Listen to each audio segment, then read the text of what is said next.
नमस्कार मित्रों, खबरों के आर पार में आज मैं बात करूंगा उत्तर प्रदेश में बिजली के मुद्दे पर।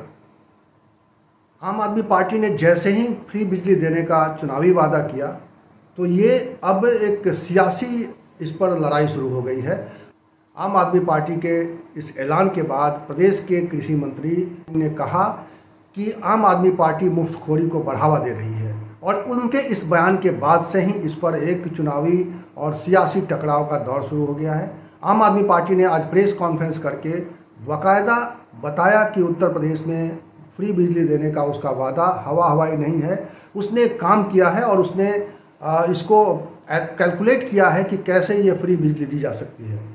आम आदमी पार्टी ने कहा है कि उत्तर प्रदेश की जनता इस वक्त 5.5 लाख करोड़ बिजली का बिल दे रही है और उसके कैलकुलेशन के मुताबिक ये 300 यूनिट तक बिजली फ्री दी जा सकती है और इसको लेकर उन्होंने पूरा कैलकुलेशन किया है।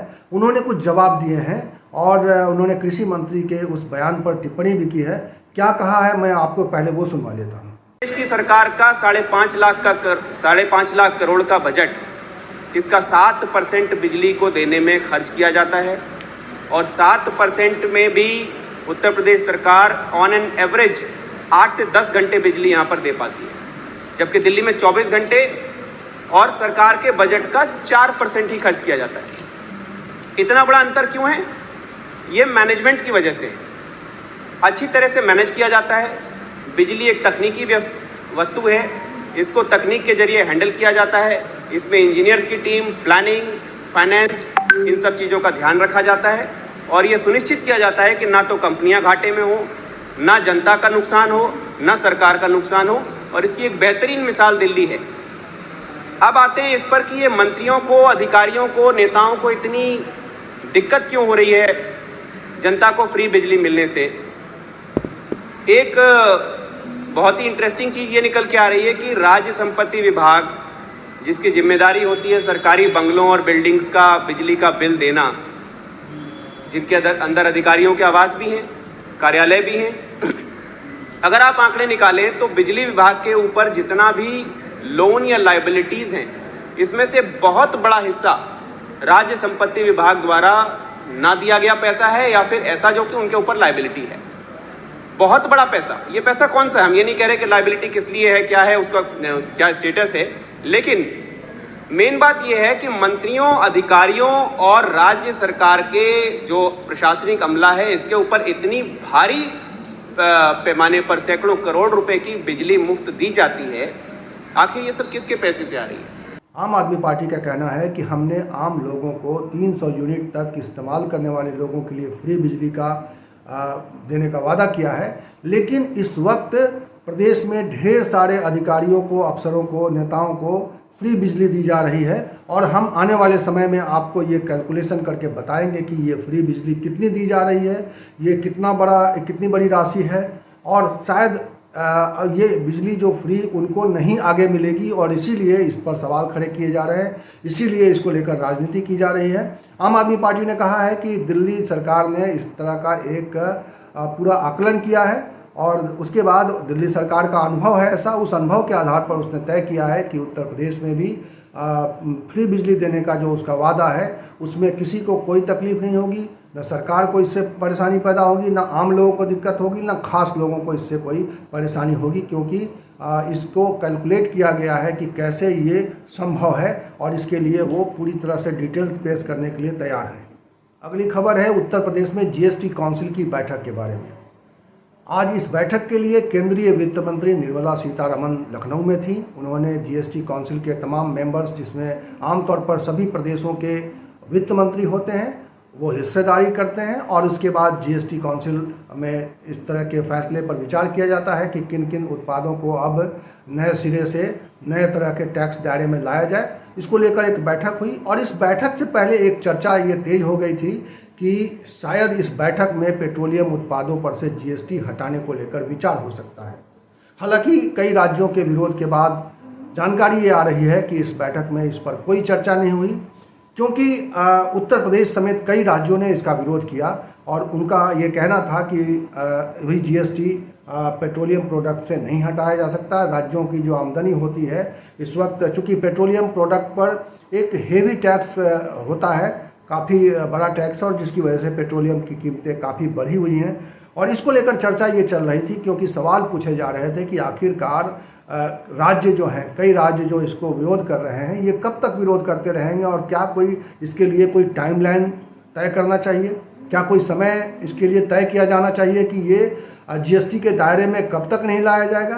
तो इसलिए ये उम्मीद की जा रही थी कि आज की बैठक में इस पर चर्चा होगी, लेकिन उत्तर प्रदेश के अलावा महाराष्ट्र, कर्नाटक, झारखंड, छत्तीसगढ़, केरल, ये राज्य जो हैं उसका विरोध कर रहे हैं।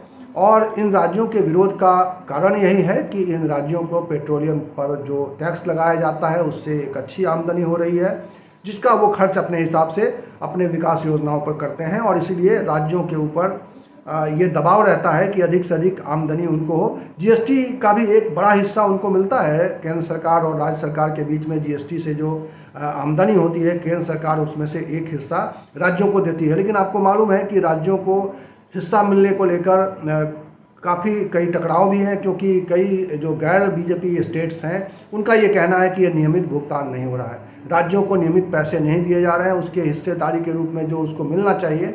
और आपको याद होगा कि कोरोना काल के दरमियान सोनिया गांधी के नेतृत्व में राज्य के कई गैर कांग्रेसी राज्यों के मुख्यमंत्रियों की एक बैठक हुई थी, ऑनलाइन बैठक हुई थी, जिसमें इस बात को लेकर चिंता जताई गई थी कि केंद्र सरकार अगर राज्यों को नियम से, समय से पैसे नहीं देगी, अगर जीएसटी से जो आने वाले पैसे केंद्र सरकार के पास पहुंचते हैं उसमें राज्यों की जो हिस्सेदारी होती है, वो पैसे अगर राज्यों को नहीं मिलेंगे तो राज्यों को अपने नियमित खर्चों में दिक्कतें आएंगी। और उस समय ममता बनर्जी ने उस बैठक में ये भी कहा था कि उसके पास तो अपने कर्मचारियों को देने के लिए पैसे भी नहीं हैं। तो इस तरह से राज्य सरकारें, वो बड़ी राशि होती है और उस पर राज्य सरकारों का कामकाज बहुत कुछ निर्भर करता है, राज्य सरकारों का जो नियमित खर्चे हैं उस पर डिपेंड करते हैं। तो अभी जो उम्मीद की जा रही थी कि उत्तर प्रदेश में लखनऊ में जो ये बैठक हुई है, यहाँ से कोई खुशखबरी मिलेगी और डीजल पेट्रोलियम की कीमतें अगर घटती हैं, उस पर से जीएसटी हटाया जाता है, तो उम्मीद ये की जा रही थी कि पेट्रोल पर कम से कम 28 रुपये की कमी आएगी, डीजल पर 25 रुपये की कमी आ सकती है। लेकिन चूंकि आज की बैठक में इस पर कोई फैसला नहीं हो पाया, कोई इस पर बात नहीं हुई। और अगली खबर कांग्रेस से है।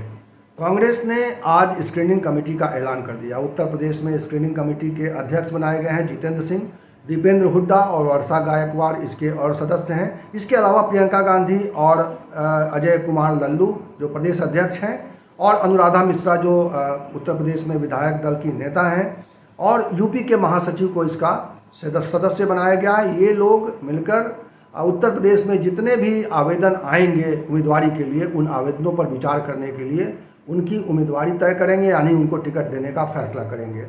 तो अभी इस वक्त कांग्रेस की तैयारी यही दिखाई दे रही है। प्रियंका गांधी अभी हाल में आई थी उत्तर प्रदेश के दौरे पर, और उन्होंने 4 दिनों का दौरा किया था, और 4 दिनों के बाद अचानक वो अपना दौरा रद्द करके दिल्ली वापस हो गई थी। लेकिन लगातार दिल्ली में उत्तर प्रदेश को लेकर बैठकें चल रही हैं, और इसीलिए उत्तर प्रदेश के बारे में आज ये कांग्रेस की ओर से एक बड़ा फैसला आया है, और उम्मीद की जा रही है कि बहुत जल्दी अब कांग्रेस के उम्मीदवारों का ऐलान हो सकता है। अगली खबर अमेठी से है, जहां पे आज एक दंगल की शुरुआत हुई है। ये सियासी दंगल नहीं है, ये पहलवानों का दंगल है, और इस दंगल की शुरुआत प्रधानमंत्री के जन्मदिन के अवसर पर किया गया है। 3 दिनों तक चलने वाले इस दंगल में, इस पहलवानों की इस बड़े दंगल में देश भर के पहलवान हिस्सा ले रहे हैं, और पहली बार अमेठी में इस तरह का बड़ा आयोजन हो रहा है।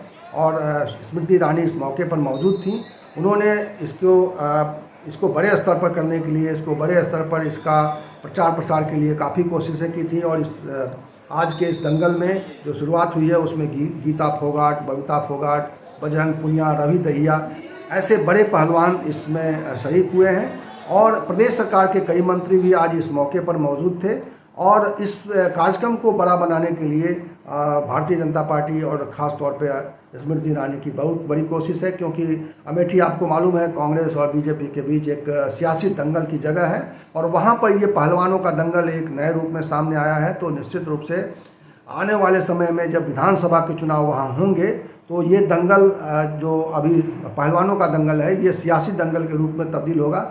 क्योंकि भारतीय जनता पार्टी की कोशिश है कि अमेठी की बगल वाली सीट रायबरेली पर भी इस तरह से, और रायबरेली से लगे हुए तमाम विधानसभा सीटों पर पार्टी का कब्जा हो, भारतीय जनता पार्टी का कब्जा हो, और इसके लिए उसकी लगातार कोशिशें चल रही हैं। और उत्तर प्रदेश के चुनाव में एक्सप्रेसवे एक बड़ा मुद्दा है, और इसलिए एक्सप्रेसवे को लेकर प्रदेश सरकार कई तरह की महत्वाकांक्षी योजनाओं पर काम कर रही है। और ख़ास तौर पर अभी पूर्वांचल एक्सप्रेस उत्तर प्रदेश सरकार की बहुत महत्वाकांक्षी योजना है, और उसको अगले महीने ही उसको लोकार्पण किया जाना था। प्रधानमंत्री उसका लोकार्पण करने वाले हैं, लेकिन जो उत्तर प्रदेश में भारी बारिश हुई है उसकी वजह से पूर्वांचल एक्सप्रेस में दरार की खबरें आई हैं। और ये कई स्थानों पर ऐसी खबरें हैं कि हाईवे पर, एक्सप्रेसवे पर बड़े दरार दिखाई दिए हैं। और ये चिंता की बात है कि अगर एक्सप्रेसवे के निर्माण में इस तरह की गड़बड़ी हुई है, जो इस तरह की बारिश में वो टिक नहीं पाई और वहाँ पे दरार आ गया है, तो ये चिंताजनक स्थिति है।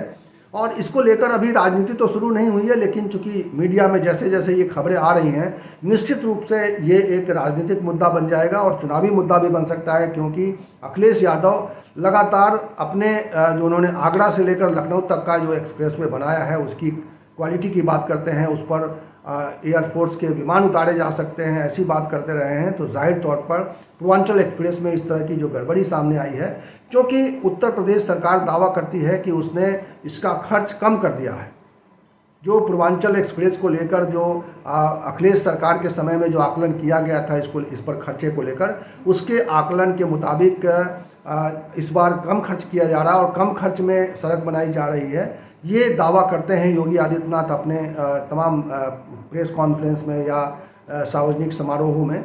लेकिन अब चूंकि दरार की खबरें आ रही हैं, तो निश्चित रूप से ये मुद्दा सियासी और चुनावी टर्न ले सकता है। और चलते चलते मैं आपको एक वीडियो के साथ छोड़कर जा रहा हूं, जो भारतीय जनता पार्टी की उत्तर प्रदेश इकाई ने प्रधानमंत्री नरेंद्र मोदी के जन्मदिन पर जारी किया है। बहुत ही रोचक वीडियो है, इसमें म्यूजिक अच्छा है, इसमें प्रधानमंत्री के उत्तर प्रदेश में जो कंट्रीब्यूशन है, उनके जो सोच है, उसको दिखाया गया है। ये वीडियो तो लंबा है, लेकिन मैं उसका कुछ हिस्सा आपको दिखा रहा हूँ। जाते जाते ये वीडियो आपके लिए छोड़कर जा रहा हूँ। इसी तरह के चर्चा के साथ, इसी तरह की खबर के साथ अगले वीडियो में उम्मीदें उसी से हो, बुनियाद बनाने निकल पड़े हम, देश बनाने निकल पड़े, भारत को भारत की पहचान दिलाने निकल पड़े, स्वाभिमान जगाने निकल पड़े हम, देश बनाने निकल पड़े। अंधियारे घिर आए थे, हम सूर्य उगाने निकल पड़े, देश के मन की बात सुनी और करने को निकल पड़े, साफ नीयत से काम किया है, लिए हौसला हुए खड़े, तभी देश ये कहता है काम करें जो, उम्मीद उसी से हो, काम करें जो, उम्मीद उसी से हो। भीम ताना ना ताना ना ना भीम ताना ना ताना ना ना भीम ताना ना ताना ना ना